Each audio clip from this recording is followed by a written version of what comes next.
welcome to my channel. For those of you who are returning, welcome back. You are the realest. I appreciate you and I love you. For those of you who are new, welcome. My name is Brianna, aka Dollface PA. If you're new, don't forget to like, comment, subscribe, turn on post notifications so you can be alerted when I post new content. And without further ado, we're going to get straight into today's topic. So today I'm coming at you heavy with a very honest and transparent topic. Today's topic, I'm going to be discussing burnout as a medical provider, especially working during a pandemic. So let's get into it.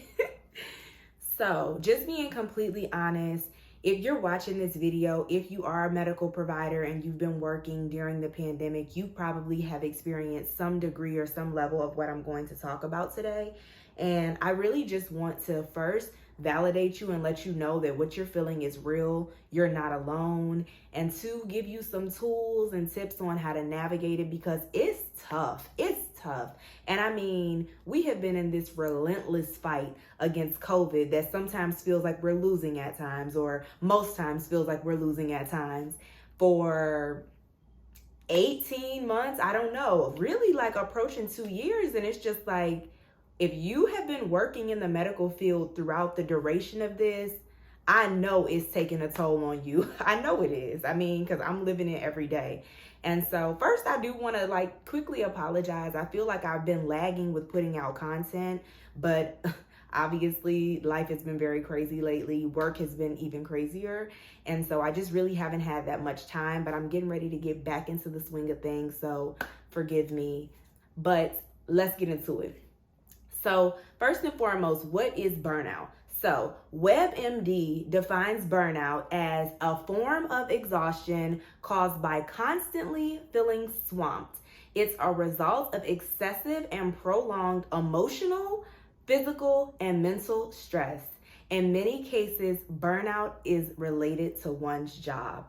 I love the fact that it touches on emotional, physical, and mental stress, because all of those things play such a role in burnout. Like whether it's just the mental stress of going to work every day and thinking about the fact that you have to take care of COVID patients and you're afraid to get COVID, or you're afraid that you might bring COVID back to one of your loved ones, whether it's that mental stress, whether it's the emotional exhaustion, the emotional stress, not the emotional stress, the physical stress of the long shifts that we work. We work long hours. We're working 12 and a half, 13-hour shifts. Whether it's that stress, whether it's the mental stress, the bigger picture stress of will this ever end? Is this going to be our new normal for what medicine is like? Is this always going to be our life from now on? All of those things play into burnout. And so being completely honest with y'all, your girl is burnt out. And truthfully, it scares me how burnt out I am, because I just feel like I'm way too new in my career to be this burnt out. I've only been a practicing PA for 3+ years-ish. And I still have a very long career ahead of me. And I know that the only reason I feel like this is because of COVID. And it just seems as though we never got a break. Since COVID started in March, it's been nonstop. And I think just piggybacking off of what the definition of burnout is, more than anything, it's been an emotional roller coaster. It's like every time we think we have a light at the end of the tunnel, we think the pandemic is coming to an end. It's like, joke's on you, Surge 3. We're like, okay, all right, but now we have the vaccine, so things are going to be better. Joke's on you, people don't want to get the vaccine. It's just oh my gosh, it's just hit after hit after hit after hit. And honestly, I'm so thankful for the institution that I work for. They definitely do a really good job at doing their best to try to give respite days in the way of trying to make sure that people are not being worked to death. But the reality is the need of our service requires us to be there. And so it's been tough. It's really been tough. It's very, very difficult to prevent burnout from showing in your everyday work in the way you show up, because you are exhausted and you're only a human. You can only give from what's within you, and it's very hard to give from an empty well. So if you're exhausted, you're tired, you're on a 5-day stretch or whatever the case may be, it can be really difficult. But those are the moments where you have to push through even harder. And I know it sounds like super generic, but truthfully, I know that this season is like stretching us, and it's just like stretching our capacity as healthcare providers to like be able to handle anything. Because I feel like once we get through this, it's going to be like we can literally laugh at anything. Like, what? I worked the front line of COVID for 2.5 years. Like, this is nothing to me. Like, oh, we're in a surge. Oh, this is nothing compared to COVID. And so I kind of try to keep that perspective in mind when I like really feel like the burnout or the effects of burnout like really starting to affect my spirit or just my overall state of mind. I just try to think of it in a positive light and try to shift the perspective to basically think of it as a challenge that's ultimately making us better. Like, it's hard and it sucks right now, but it's just making us that much better of providers. Like, we're going to be that much more capable to handle whatever comes our way. And so I think one of the biggest effects of burnout, and like, because I mean, every day we show up and give 110%. Like, even if I'm on 25% as a person, I show up and I give my all for my patients. But like, just being completely honest, when you're burnt out, it affects your overall happiness in the realm of what you're doing. I love what I do and I love my job. And I mean, I won't allow the feeling of burnout to take that away from me. But like, I would not be being honest if I didn't say that some days I'm so burnt out. I'm just like, do I even, like, I don't know how much longer I can do this. Like, this is crazy. And so I have a couple of tips, things that have been helping me get through, and ways to just cope with this, because this is the very harsh reality of what's happening right now. And honestly, even outside of COVID surge, a lot of like med surge units, especially my own, we're just seeing a surge across the board. Like, the hospital is just surging. A lot of it is not even COVID. We're just so busy. And then there's COVID too. And so it's just like mass chaos, honestly. And so my first tip is use your PTO. Use your PTO. My managers are absolutely amazing about making us take our PTO, and it makes all the difference in the world. I know like some people are like, oh, well, I'm trying to save up my PTO days for a big vacation. Baby, your mental health and the sustainability and the longevity of you being able to continue doing this is a lot more important than trying to like hoard all your days for one big trip. Honestly, I think that it's better for your mental health if you try to like incorporate little breaks along the way so you can like recharge, go back to work, recharge for a couple of days, go back to work, like however your schedule is, you should definitely try to make it a point to incorporate that into it. That makes a world of difference. And when you're on your PTO, find meaningful things to do, whatever that looks like for you. So for me, being around family, being around people that I love. I actually just got back to New York tonight. I had to go visit my family, which is out of state, because that's what recenters me.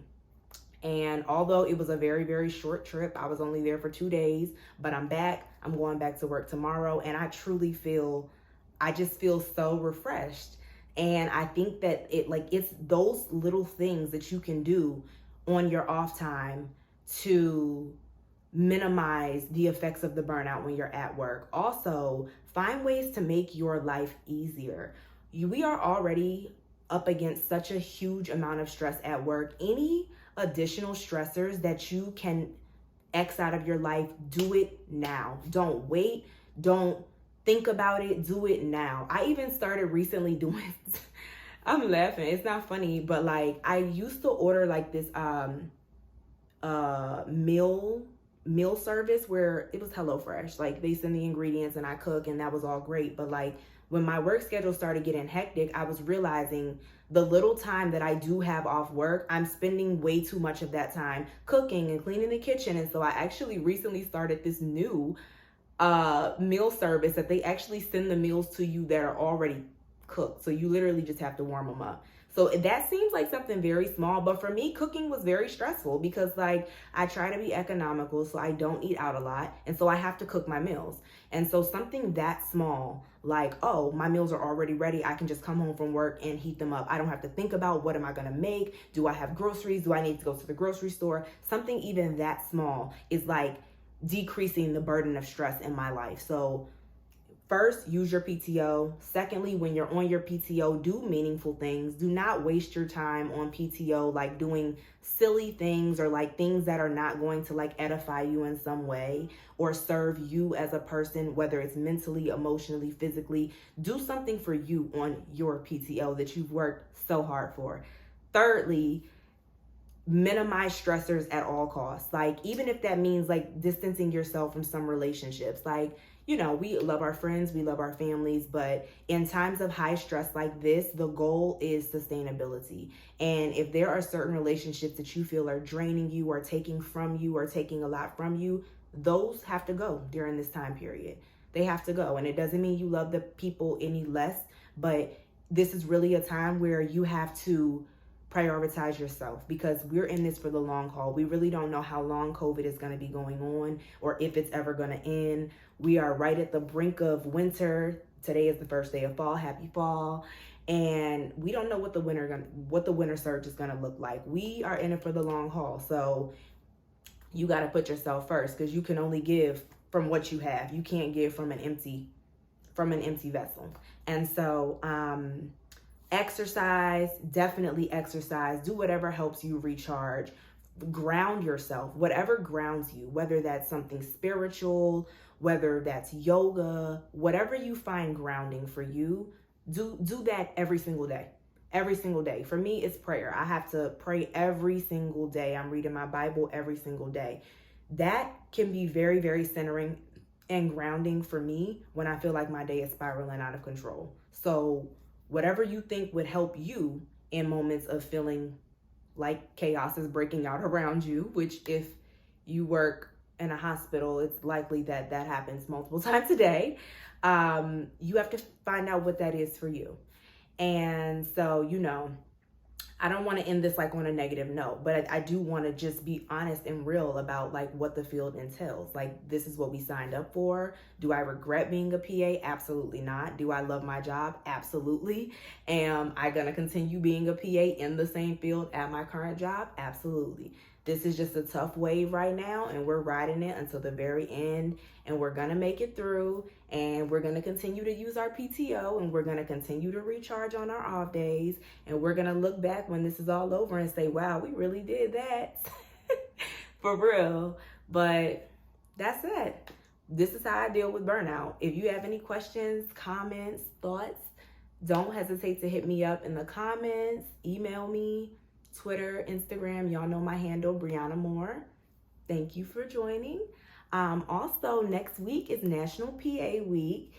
Actually, it starts on October 5th, so I don't know if that's next week or the week after next. I think it might be the week after next, but I'm so excited about that. I kind of want to do something special on my channel about PA Week. I just don't really know what yet, but if you have any ideas, let me know. Otherwise, I'm sure I'll come up with something before then. And hopefully you'll be seeing more of me now that my life is calming down some. But yeah, I love you guys. Thanks for tuning in.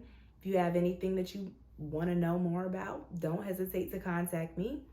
Y'all be safe. I love you. Bye.